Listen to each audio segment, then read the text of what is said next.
안녕하세요. 백두산 금융연구소의 백두산입니다. 3월 1일 화요일 저녁 6시 38분입니다. 오늘 3일절 휴일이어서 코스피 휴장했죠. 그래서 저는 잘 놀다 왔습니다. 여러분들도 좋은 시간 잘 보내고 오셨죠? 예. 저녁 영상인데요. 어젯밤 미국에 있었던 일들 간단하게 살펴보고 오늘 밤에 이제 뭐 미국장이 해야 될 일들 뭐 이런 것들 이벤트들 간단하게 점검하고 마치도록 하겠습니다. 어젯밤 같은 경우 미국은 일단 기술적으로 중요한 자리에 와 있었죠. 기술적으로요. 그러니까 어젯밤 같은 경우는 다시 엄청난 폭락이 나올 수도 있는 자리였고, 혹은 이제 반등에 성공을 하거나 하방 경직성을 보이면은 앞으로 반등의 가능성을 크게 높일 수 있는 뭐 그런 자리였단 말입니다. 그래서 기술적으로 중요하다라는 이야기를 드렸는데, 어젯밤 결과적으로 뭐 혼조하게 마감을 했습니다. 혼조하게 마감을 했지만 중요한 건 안 빠졌다는 거예요. 미국 주식시장이 안 빠졌다. 버텼다, 하방 경직성을 확인했다, 이렇게 표현을 드릴 수가 있겠습니다. 그래서 미국 같은 경우는 이제 뭐예요? 이제 최소한 어떤 그 급락 이후에 반등이 올라왔고, 반등 이후 재차 급락으로 갈 거냐 말 거냐가 이제 어젯밤의 고민 사항이었는데, 일단 어젯밤 꼬라지로 봐서는 최소한 당장 급락은 없을 거다. 앞으로는 그래도 조금 좀 이 탄력적인 반등이 이어질 수 있다. 뭐 탄력적인 반등이 나오든 뭐 아니면은 뭐 그냥 느슨한 반등이 나오든 어쨌든 조금 더 상방으로 일단 기대를 해볼 수 있는 그런 가능성이 열렸다라고 생각하시면 일단 좋을 것 같아요. 그래서 어젯밤에 있었던 그 내용을 살펴보면은 요렇다는 거. 뭐 그냥 저는 맨날 건조하게 제가 말씀드리던 저항 지지, 그 지지와 저항 그 라인 기준으로 말씀만 드릴게요. 4340이란 자리를 S&P가 2거래일 동안 공방을 벌인 거죠. 근데 2거래일 동안 이 자리에서 싸워서 결과적으로 2거래일 동안 돌파 안착을 한 게 어젯밤의 결과입니다. 그래서 어떻게 이야기해 드릴 수 있을까요? 4340에 대한 지지력이, 신뢰도가 높아졌다. 그러면 이 자리를 이제 지지력으로 해서 추가적인 반등 가능성이 일단 높다라고 보는 게 일단 적합할 것 같아요. 나스닥 같은 경우는 어떻게 이야기를 드릴 수 있을까요? 13,800이라는 자리가 중요하다고 말씀드렸는데, 이 거래일 동안 지지력을 강하게 확인을 했죠. 그렇다면은 이제 뭐 박스권이란 논리 하에 많이 오른다면 14,700 부근까지도 갈 수는 있는 뭐 그런 가능성이 열렸다고 보면 되겠죠. 그런데 가능성이 열린 거지 이제 뭐 갈지 안 갈지 어쩔지는 사실 모르는 부분이에요.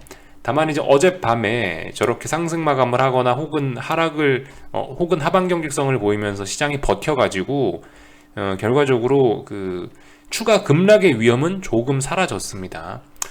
이게 이제 어젯밤 마감까지의 결과예요. 물론 오늘 밤에 다시 재차 급락을 하면서 4340을 강하게 붕괴시키면서 그죠? 어제의 양봉을 장악하는 그런 음봉이 나오고, 만약에 그렇게 된다라면 다시 시장은 하락 에너지가 충전돼서 또 급락으로 가겠구나라 생각도 할 수 있겠죠. 아무튼 어젯밤 마감은 그렇다라는 거. 그렇지만 그래서 어젯밤 마감 기준으로는 추가 상승 가능성 열어놓고 보는 게 맞습니다. 아무튼 그래서 오늘 밤에 이제 또 지켜보자고요. 오늘 밤에 어떻게 될지. 이제 오늘 밤에는 상승하는 게 자연스러운 날이고, 상승해주는 게 이제 상승해주는 게 어쨌든 그 굉장히 자연스러운 날이에요. 상승해야 되는 날인데, 지지력을 바탕으로 상승해야 되는 날인데 하락 마감한다. 그러면 이게 뭐라고 말씀드렸죠? 가야 되는데 못 가면은 분위기 싸해진다고요. 그렇게 생각하시면 될 것 같습니다. 이 정도 이야기를 드렸고, 그죠? 그 회담, 그죠? 결과적으로 어젯밤에 이제 한 새벽 1시까지 우크라이나하고 러시아하고 회담을 했대요. 근데 당연히 성과가 없었다라고 하고요. 며칠 내에 다시 만난다라고 합니다. 전쟁은 물론 계속 진행 중이긴 한데, 사실상 지금 뭐 전쟁 이슈에 관련된 거는 제가 봤을 때 여러분들이 매매에 있어서 크게 신경 안 쓰시는 게 좋을 것 같다라는 생각이 들긴 합니다. 말씀드렸다시피 지금 우리가 어떤 정보력이 좋은 뭐 기관이나 외국인 수준 이런 게 아니잖아요. 우리는 어쨌든 어디까지나 한낱 개인 투자자이기 때문에 이 일일이 나오는 이 이슈에, 이 시장의 변동에 일일이 다 대응하기는 현실적으로 좀 어려운 것 같고, 그래서 전쟁 이슈 어떻게 접근하자라고 이야기를 드렸냐면 3단계로 간단하게 나눠서 보자. 3단계로 말싸움 단계가 있고 전면전 단계가 있고 손잡고 화해하는 단계가 있을 건데, 지금은 어쨌든 화해를 중간에 하고는 있지만 전면전 단계다라는 거예요. 전면전에 관련된 부분이 주식시장에 어느 정도 반영이 됐고, 지금은 이제 이거 반영은 끝난 상황이고 여기서 이제 반등이 쪼물쪼물 올라오고 있는 이런 상황이라 말씀드렸죠.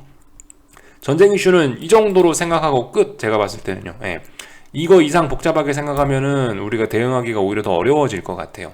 한 요 정도로만 생각하시는 게 좋은 것 같고, 뭐 물론 오늘도 전쟁 관련해서 수많은 이슈들이 나오고, 뭐 러시아를 어떻게 제재한다, 뭐 러시아 제재에 무슨 나라가 동참했다, 다양한 뉴스가 있긴 하지만 솔직히 그런 것들이 시장에 영향을 크게 미친다라고 생각하지는 않습니다. 지금은 이제 그냥 뭐예요? 지금 이제 우리가 전쟁 이슈와 관련돼서 주목해야 될 거는 여기 써 있죠. 우크라이나와 러시아 회담이 며칠 내 다시 만난대잖아요. 그죠? 예. 며칠 내 다시 만난다고 하니까 이제 시장은 요거를 주목하겠죠. 예. 이거 주목할 거고, 아마 다시 만나기 전까지는 그냥 누가 몇 명 죽었네, 뭐 전투기가 격추됐네, 그 외에 뭐 립 서비스들 뭐 이런 것들에 의해서 짜잘짜잘한 이슈들에 의해서 별 의미 없는 등락이 좀 나올 것 같다라는 생각은 듭니다.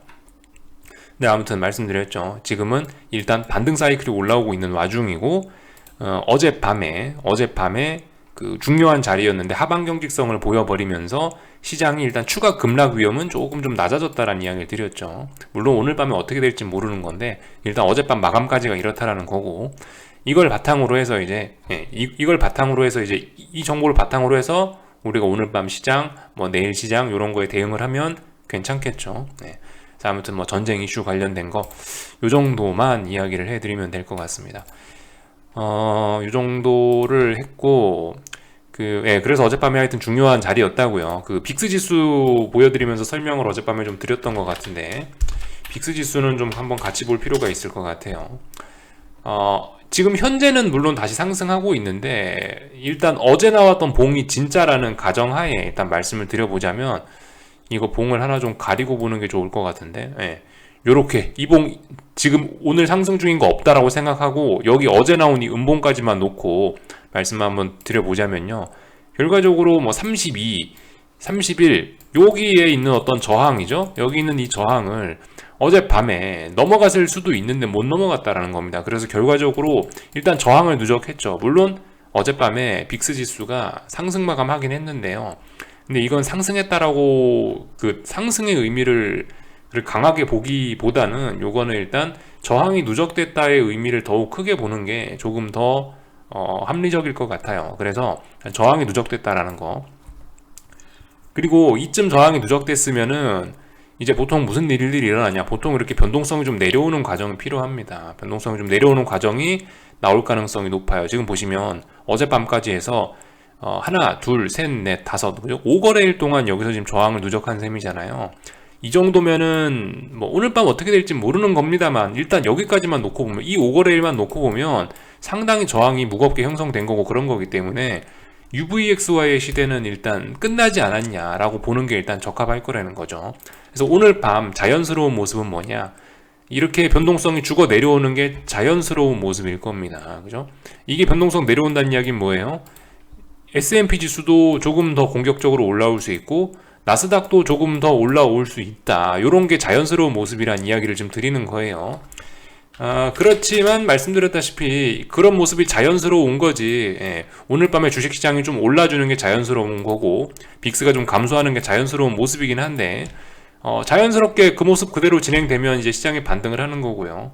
여기서 자연스럽게 상승할 날이고 뭐 빅스가 줄어들 날이고, 그런데도 불구하고 이렇게 만약에 아침에 일어났는데 이렇게 또 양봉이 뿅 하고 튀어나와 있으면 어떻게 되겠어요? 갑분싸죠. 갑자기 분위기가 싸해진다, 이렇게 될 수가 있겠습니다. 그래서 아무튼 오늘 밤은 반등이 자연스러운 날인데 반등할지 안 할지 잘 지켜보자고요. 만약에 여기서 이렇게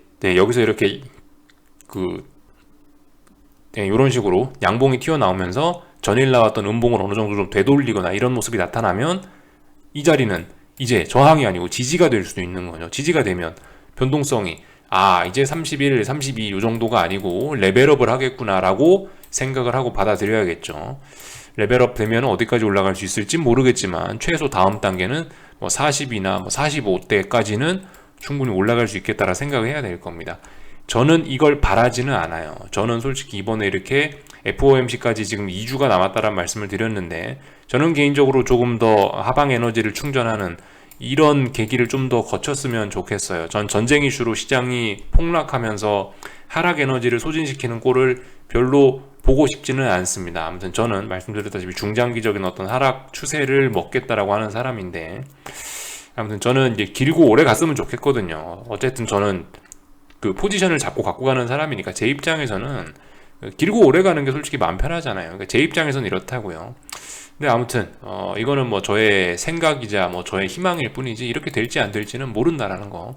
아무튼 추세적인 하락을 위해서는 이렇게 오늘 밤에 빅스가 튀거나 이런 건 별로 바람직하진 않을 겁니다. 그래서 뭐 요 정도 빅스 지수와 관련해서 어젯밤에 그런 이야기를 드렸으니까 오늘도 빅스 지수를 놓고 똑같은 설명을 좀 드려봤고요. 어젯밤에 뭐 우리가 좀 봐야 될 뭐 한마디 이야기하고 넘어가야 될 거는 나스닥이 S&P보다 강하게 올랐죠. 보시면은 여기 어젯밤 미국이 뭐가 올랐냐, FANG, IT 빅테크들이 많이 올랐다라는 거죠. 그리고 그 외에 나머지 이런 친구들, 나머지 뭐 파이낸셜, 헬스케어, 뭐 컨슈머 어쩌고저쩌고 이런 애들은 다 안 좋았다라는 거죠. 이게 금리와 영향이 있다라고 봅니다. 어젯밤에 금리가 어떻게 됐냐, 금리를 한번 보겠습니다. 10년물 국채 금리인데요. 금리가 많이 내려왔죠. 예. 어젯밤에 이제 주식시장이 반등을 했으니까 사람들이 아니 저기 예 맞죠. 어젯밤에 그 참 재밌는 게 어쨌든 주식시장은 이렇게 올랐잖아요. 주식시장은 올랐는데 금리가 어쨌든 팍 떨어졌다라는 겁니다. 안전자산도 어쨌든 같이 매수했다라는 거. 요게 좀 개인적으로 좀 독특한데요. 왜 그런지 뭐 설명은 솔직히 뭐 잘 못 드리겠긴 한데, 일단 뭐 하여튼 이럴 수도 있죠. 이럴 수도 있어요. 원래는 이제 주식시장이 저렇게 상승을 하거나 이러면 금리가 조금 올라가는 경향이 보통 있긴 한데, 아무튼 어젯밤 같은 경우는 어떤 이유에선지 잘 모르겠지만 일단 하여튼 10년물 국채 금리가 좀 내려왔어요. 사람들이 안전자산, 뭐 채권을 일단 뭐 조금 좀 매수를 해줬는데, 뭐 그게 안전자산 매수의 측면에서 채권을 매수한 건지 어쩐지는 뭐 저도 정확하게 뭐 잘은 모르겠지만 일단 하여튼 금리가 좀 떨어졌어요. 이거 금리가 많이 떨어지니까 결과적으로 나스닥, 빅테크들이 좀 더 강하게 올랐다라고 보면은 될 것 같습니다. 그러니까 그 뭐죠? 어젯밤 이런 모습을 봐도 우리가 할 수 있는 이야기 뭐다? 아, 금리 인상 긴축에 가장 취약한 건 나스닥이구나. S&P보다는 나스닥이 훨씬 취약하구나. 그동안 유동성의 힘으로 올랐던 게 이제 나스닥과 빅테크 친구들인데, 아, 수도꼭지를 잠근다, 긴축이란 이야기가 나오니까 확실히 나스닥이 그 치명적인 확실히 나스닥이 조금 더 좀 민감하게 반응을 하고 있구나, 이런 식으로 받아들이시면 괜찮을 것 같아요. 그래서 하여튼 어젯밤에 금리는 일단 좀 떨어졌다. 솔직히 뭐 왜 그런지 이해는 잘 안 가지만 그럴 수도 있죠. 그럴 수도 있다라고 봐요. 그래서 뭐 이 정도 이야기 드렸습니다. 전쟁 이슈 하여튼 계속 나오고 있는데, 전쟁 이슈에 나오는 자극적인 뉴스들에 자꾸 그 눈앞이 자꾸 흐려지면 안 됩니다. 전쟁 이슈 이런 건 주목은 하긴 하는데 아무튼 시장에 계속 영향을 미치긴 할 텐데요. 하여튼 중요한 거 지지와 저항이다라는 거, 지지와 저항 생각하시고, 하여튼 어젯밤에 중요한 자리에서 시장이 버텼다라는 거, 하방 경직성 보였다라는 거 생각하시면 되겠고요. 어쨌든 뭐 스위프트 제재 이런 이슈로 인해서 일단 달러 강세는 일단 어젯밤에도 지속이 되긴 됐습니다. 달러 강세는 오늘 밤에도 일단 뭐 지속은 될 것 같아요. 다만 달러가 최근에 너무 급등을 했었기 때문에 이 상승의 속도를 좀 조절할지 모르겠지만, 아무튼 달러 강세는 계속 될 듯 하죠. 어젯밤에 윗꼬리가 좀 달리긴 했지만 뭐 그다지 큰 지장은 없어 보인다. 달러 강세 추세에 그다지 큰 지장은 없어 보인다라는 이야기 정도 드릴 수가 있을 것 같고요. 그래서 뭐 이 정도 살펴봤고, 하여튼 어젯밤에 미국이 이제 하방 경직성을 보였으니까 오늘 아시아장은 그래서 전반적으로 좋은 분위기를 가지고 갔는데, 근데 이제 오늘 안타깝게 코스피는 여기서 비껴나갔죠. 하필 하루 쉬는 바람에요. 쉬는 바람에 미국의 반등에 미국의 반등을 반영하지는 일단 못한 그런 상황입니다. 이 상황에서 오늘 밤에 이제 미국이 하락하면은 이제 코스피는 상당히 서운해질 거고, 오늘 밤에도 이제 미국이 상승 마감한다면은 코스피는 이틀치 상승분을 내일 반영할 수도 있겠죠. 그렇지만 오늘 밤 어떻게 될지는 하여튼 모르겠고요. 지켜보자고요. 그래서 하여튼 뭐 이런 모습들, 아시아는 전반적으로 올랐다라는 거. 근데 아무튼 요즘에 이게 전쟁 이슈가 시장을 움직이고 있기 때문에 지금 한번 보시면은 전 솔직히 아직도 왜 그런지 모르겠어요. 지금 이제 제가 영상 녹화하기 시작한 시점부터 또 다시 유로존이 흔들리고 미국 주식 선물들이 좀 크게 좀 빠지고 있거든요. 또 무슨 뉴스가 또 나와서 또 보나마나 이렇게 빠지겠죠? 이게 보나마나 어떤 러시아와 우크라이나 전쟁 이슈 때문에 또 이렇게 하면 움직이는 것 같은데, 제가 왜 이렇게 생각을 하냐면은 주식시장이 좀 낙폭이 좀 커짐과 동시에 국제유가가 또다시 98, 99달러로 향하고 있고, 그 와중에 유로화 약세 나오고 있고, 안전자산 선호 채권 막 사람들이 사주고 있고, 그리고 골드 막 오르고 있지 않습니까? 그러니까 이런 일련의 모습들을 보면 분명히 지금 무슨 전쟁 이슈가 터지긴 터진 건데, 솔직히 이게 아무리 뉴스를 찾아봐도 일단 제 능력에선 저는 일단 못 찾겠더라고요. 그러니까 이 이슈가 뭔지 하여튼 좀 확인을 해봐야 될 것 같긴 한데, 그래서 아무튼 오늘 밤에 일단 미국 주식시장 상승이 자연스러운 날인데, 상승할 수 있을지 여부 잘 봐야 된다고요. 지금 무슨 이슈가 나온지 모르겠지만 하여튼 이런 이슈를 가지고 오늘 밤 미국이 또 정신없이 싸우겠죠. 그죠? 그래서 그 결과 지켜보자라는 이야기 드렸고, 특별히 뭐 다른 거 경제지표 발표 이런 거는 오늘 밤에 특별한 건 없더라고요. 뭐 일부 뭐 제조업 지표가 어쩌고저쩌고 발표가 되는데, 지금 뭐 전쟁 이슈 때문에 묻힐 것 같고, 지금 뭐 중요한 건 제조업 지표가 아니죠. 긴축이 지금 시장의 포커스이기 때문에 물가와 고용이 중요한 지표지, 제조업 지표 지금 이런 게 문제가 아니에요. 그래서 오늘 밤은 특별한 지표가 없다. 말씀드렸다시피 내일 밤부터 해서 뭐가 좀 나옵니다. 파월의장 연설도 있고 ADP 고용 지표도 나오고, 이제 내일 밤부터 좀 재밌어질 거니까요. 이런 경제 지표와 전쟁 이슈들 하여튼 집중을 해보자고요. 그래서 여기까지 하도록 하겠습니다. 궁금한 거는 리플 남겨주시고요. 또 저기 내일 아침에 뵙도록 하겠습니다. 여기서 마치겠습니다.